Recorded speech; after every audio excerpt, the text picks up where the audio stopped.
Hello, everyone. Welcome back to the podcast. I'm Sophie, and I'm really happy you're here with us today. Hi, everyone. I'm Leo, and honestly, this topic feels very close to my heart.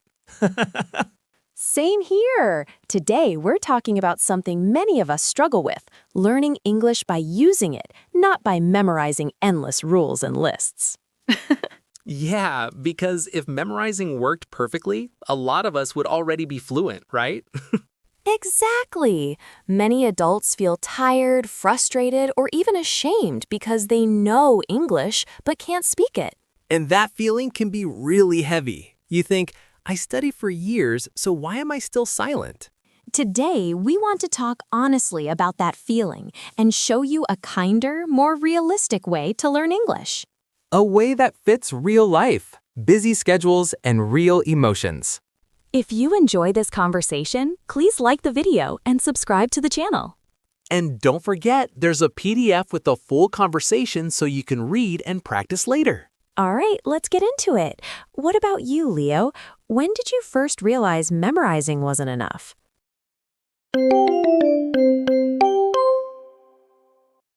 I think I realized it when I moved to a new city and suddenly needed English for daily life. I knew a lot of grammar rules, but when someone asked me a simple question, my mind just froze. It felt like my brain was full, but nothing wanted to come out. I remember thinking, I should know this, and that made everything worse. I can really relate to that feeling. For me, it happened during a short trip abroad when someone asked me for directions. I knew the words separately, but I couldn't put them together fast enough. That moment taught me something important. Knowing English and using English are two very different things. Exactly. And many learners don't realize that difference at first. They think memorizing more words or rules will fix the problem, but often it just adds more pressure. You start feeling like English is a test you're always failing. Yes, and that pressure can kill motivation. I've talked to so many adults who say, I understand English, but I can't speak. That sentence comes up again and again. It's not because they're lazy or bad at languages. It's because they learned English in a very passive way. That's such an important point. Passive learning means you recognize things, but you don't practice producing them. It's like watching workout videos without ever moving your body. You feel busy, but nothing changes.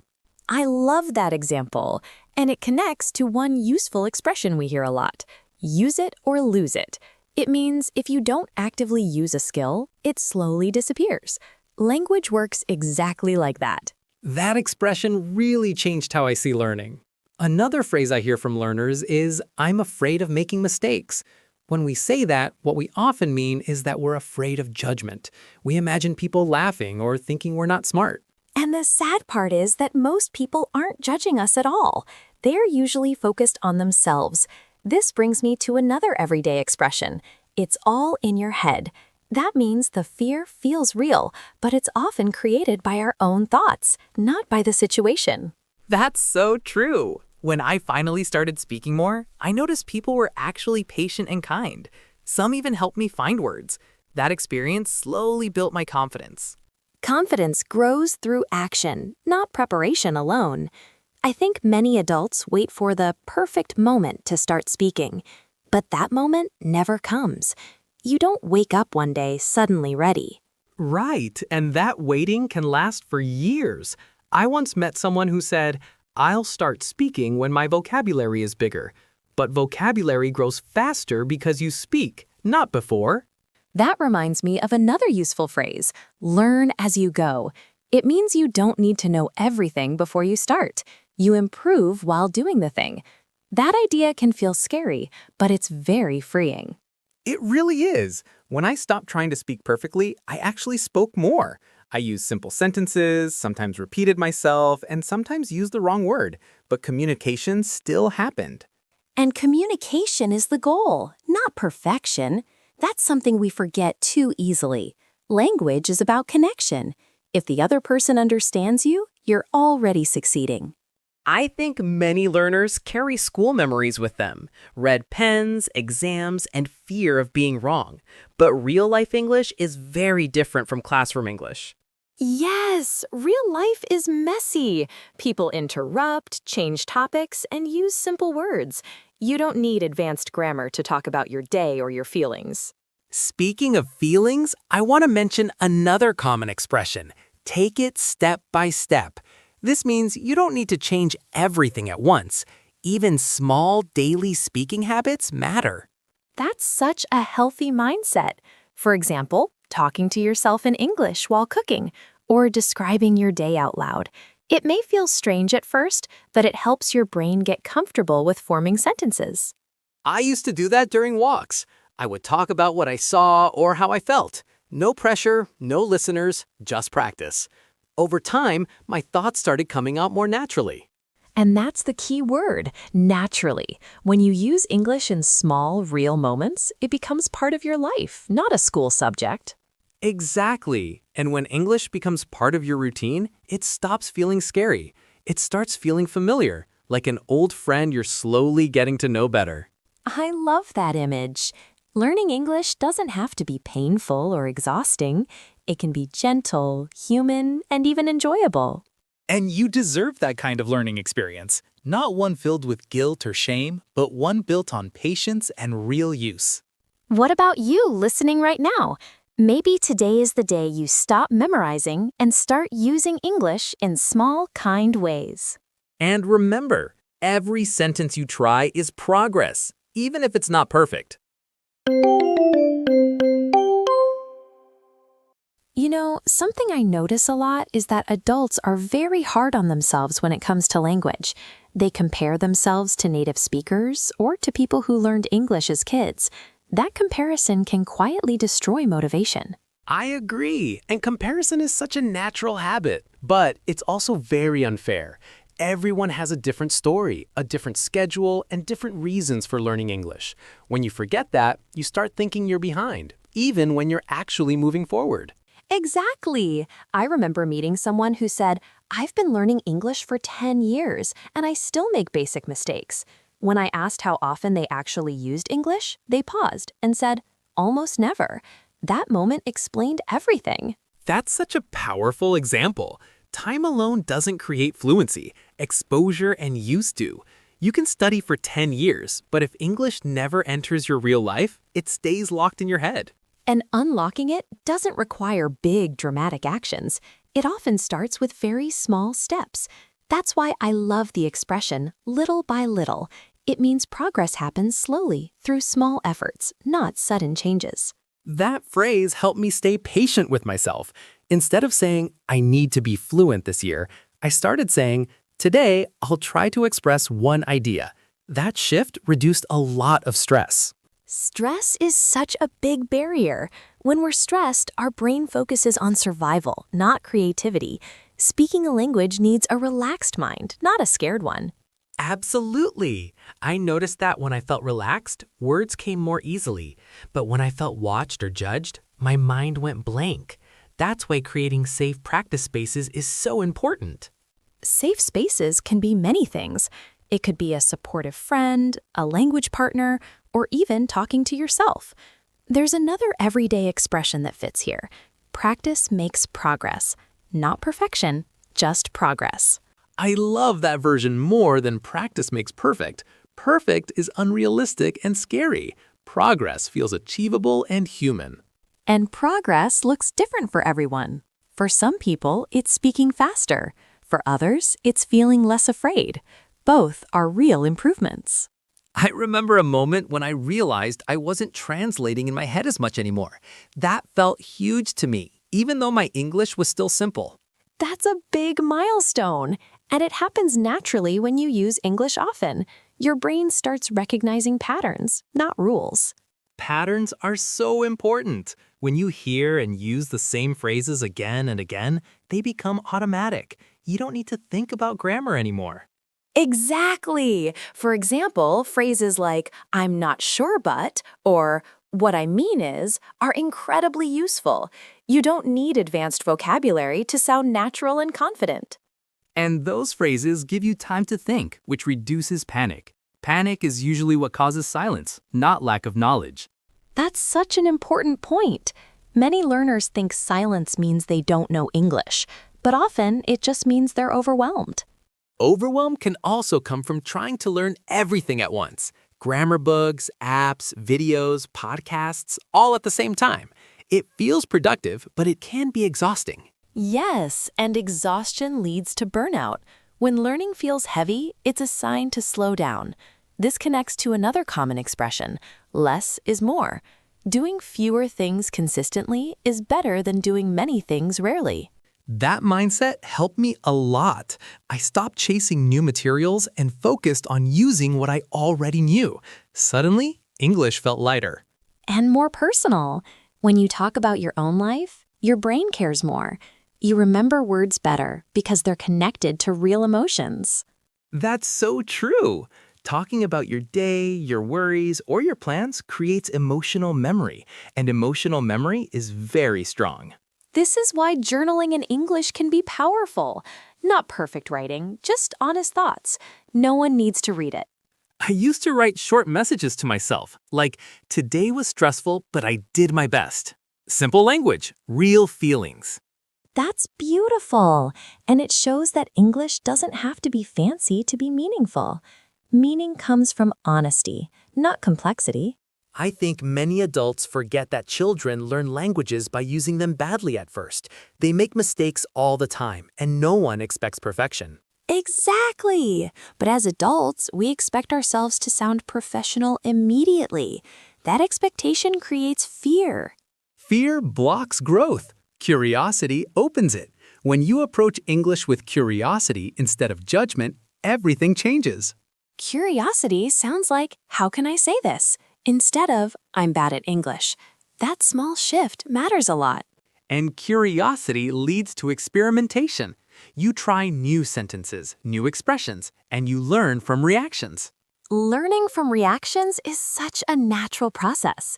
You see what works, what doesn't, and you adjust, just like in real conversations in your native language. At some point, English stops being a subject and starts being a tool to connect, to work, to express yourself. And when that happens, motivation becomes internal. You don't learn because you should, but because you want to say something. That's the moment everything changes. English becomes part of who you are, not something outside of you. If you're listening and feeling stuck, remember this. You don't need more memorization. You need more gentle use. And you're allowed to go slowly. You're allowed to make mistakes. You're allowed to enjoy the process.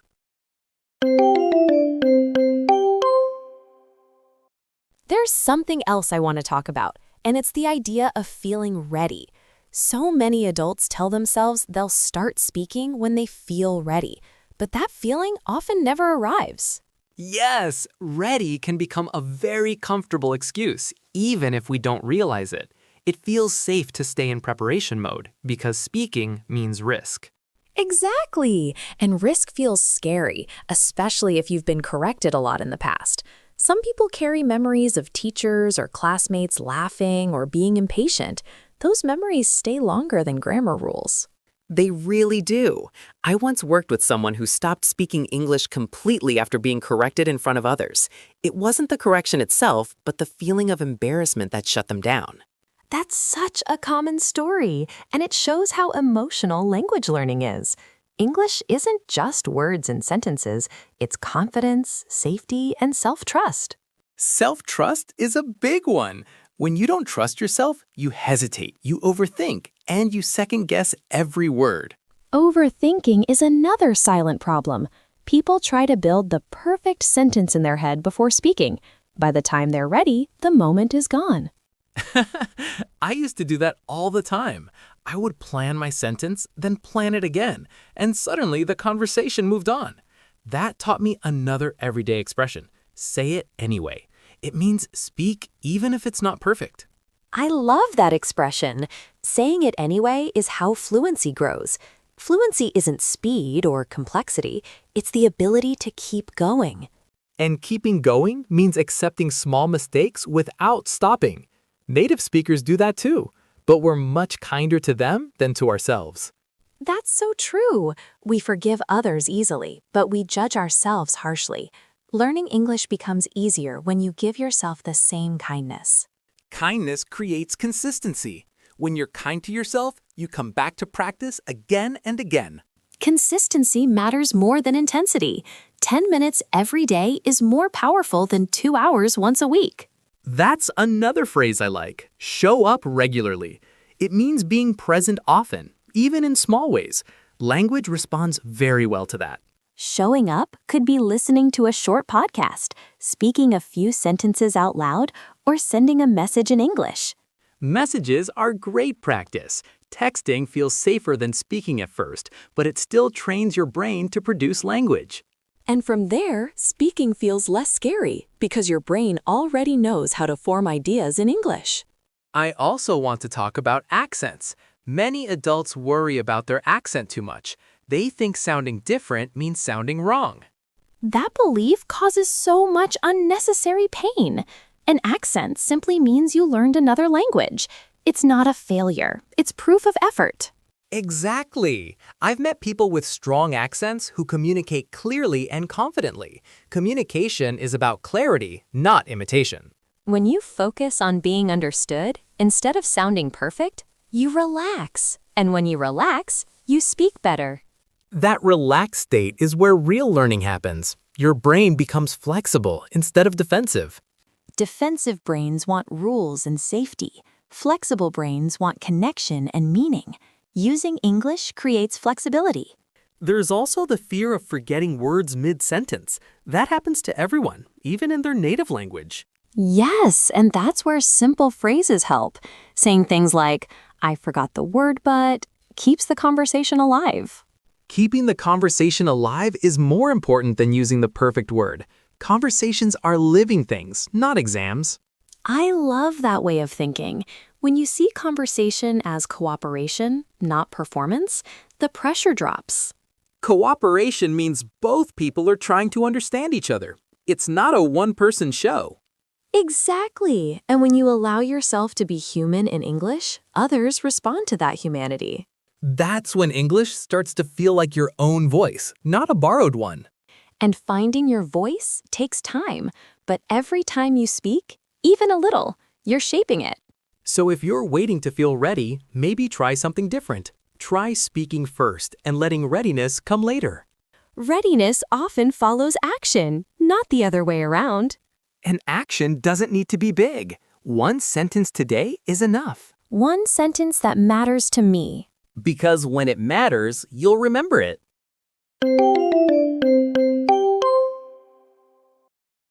As we come closer to the end of this conversation, I keep thinking about how often adults blame themselves for not being fluent yet.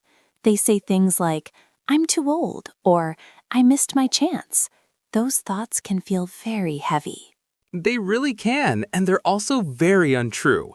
Adults may learn differently from children, but that doesn't mean they can't learn well. Adults bring life experience, emotional awareness, and clear reasons for learning. Exactly. Adults know why they want English. Maybe it's for work, travel, confidence, or simply to feel proud of themselves.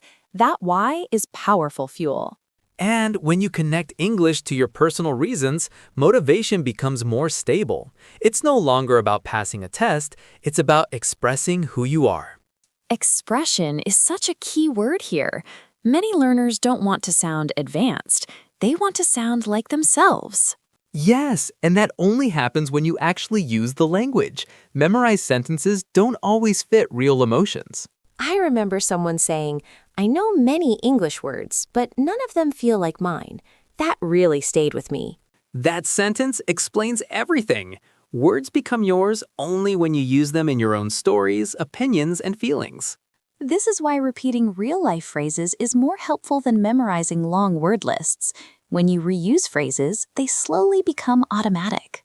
Automatic doesn't mean boring. It means your brain has space to focus on meaning instead of form.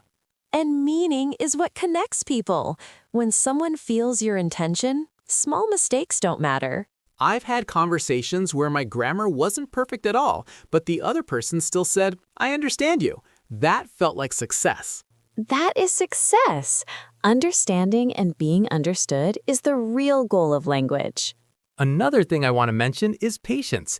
Learning by using English takes time, and progress can feel invisible day to day. Yes, but if you look back after a few months, you often realize how much has changed. You hesitate less, you think less, you speak more. That's why it's important to notice small wins. Maybe today you spoke for 10 seconds without stopping. That matters. Celebrating those moments builds confidence. Confidence then leads to more speaking, and the cycle continues. It becomes a positive cycle instead of a negative one. I also want to remind listeners that it's okay to enjoy English.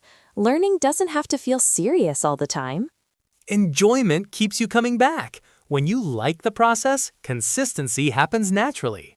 That could mean listening to topics you love, watching shows you enjoy, or having relaxed conversations.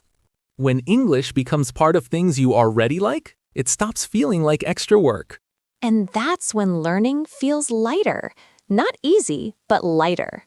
If there's one message I hope people take from today, it's this. You don't need permission to speak English.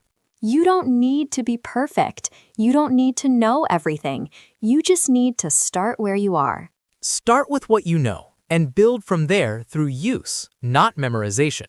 Every time you use English, you're teaching your brain something valuable.